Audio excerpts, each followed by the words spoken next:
Je n'ai aucune limite. Aujourd'hui, vous saurez que Dieu est un mythe et que l'inscience Bible range comme les termites. Vous privons du libre arbitre, vraiment d'un insolite. J'ai réservé quelques questions pour vous confondre. Vous aurez donc la lourde charge de me répondre. Premièrement, je m'attaque au livre de Genèse, l'histoire rocambolesque du serpent. Pire foutaise, vous croyez qu'un serpent a été doté de la parole dans le but de séduire Ève, une illusion cavernicole. Soyez quand même sérieux en gardant vos papillons. Monsieur l'abbé, vous êtes vraiment très éloquent et votre discours a été vraiment très grandiloquent. En tournant la parole de Dieu en ridicule, cela montre combien vous êtes si incrédule. J'étais ouvert d'avoir caché cette connaissance.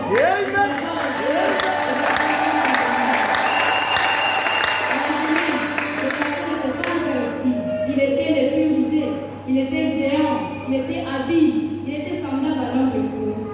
L'homme était mammifère, c'est biologique, mais on ne peut pas passer l'humain à l'animal. Seul le serpent permettait cette opération bestiale.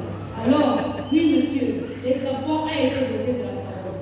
Deuxièmement, c'est cette histoire très spécieuse de Caïn et son union avec son épouse mystérieuse. Qui est-elle? Qui sont ses parents dans cet épisode? Alors expliquez-moi leur rencontre au pays des nôtres. La Bible rapporte rapidement la naissance d'une fille. Elle énumère souvent les enfants mâles. Car cela ne tient. Elle était la mère de tous les vivants. La femme de Caïn était bien sa propre sœur. C'est évident.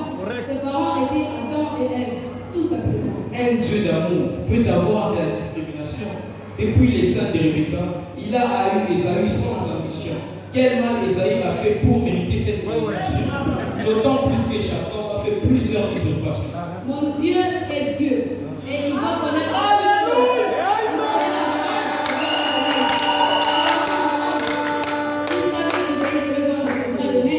et que par Jacob viendrait l'enfant de la promesse.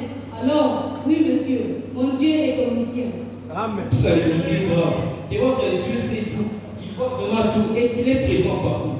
Pourquoi a-t-il demandé à Moïse et ses louveteaux de badigeonner les ordres de sang sur les louveteaux pour les différencier Goshen et leur béton? Oui, Goshen n'était pas le fruit du foudroiement. L'ange devait frapper n'importe quel emplacement, sauf là où il y avait le sang appliqué sur les louveteaux. Car dans le camp, il y avait le nourriture à gogo.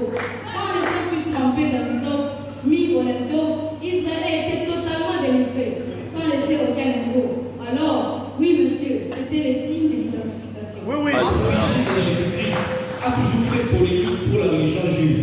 Jésus est toujours antinomique. Les Juifs ne l'ont jamais considéré comme les Mashiach. La preuve, il est mort crucifié sur la croix. Et Mamania, ils s'attendaient à un chef de guerre avec charité. Imaginez leur déception en voyant le fils du charpentier. Dieu ne vient pas de manière à frapper les regards. Il se cache et se révèle dans une douce simplicité. Les Juifs ont pris forme de l'idiotie, de la stupidité. Ils devaient être crucifiés à la croix pour payer les prix de l'humilité. Oui, les Juifs ont été aveuglés. Ils ont manqué la vision. Nous sommes l'olivier sauvage, fait par la nature. Jésus-Christ, lui qui est le fils du Dieu infini, poussa un cri d'amertume. Élie, Élie, lama sabachthani. Un Dieu plein d'amour peut-il laisser mourir son propre fils alors qu'il peut l'empêcher? Car paraît-il qu'il a des milices. Jésus-Christ est mort pécheur, avec le poids de nos péchés. Il fut séparé de Dieu. Il avait crié ainsi. Ça devrait être ainsi. Caïphe et tous les prêtres chantaient le psaume 22, mais ne sachant pas que c'était lui qui mourait à la croix. Si l'on ajoute la trilogie du Père, du Fils et du Saint-Esprit, la belle unité d'un seul Dieu tombe en miettes, en débris. Shalom, la Trinité est le premier commandement dans le mépris. Ce n'est pas trois dieux, mais un seul Dieu en trois fonctions. Amen. Dans la paternité, dans la filiation, dans la dispensation, c'est un seul et même Dieu. Jésus-Christ est Dieu pécheur. Je suis une Trinité, en une seule. Je suis âme, corps et esprit. Alléluia.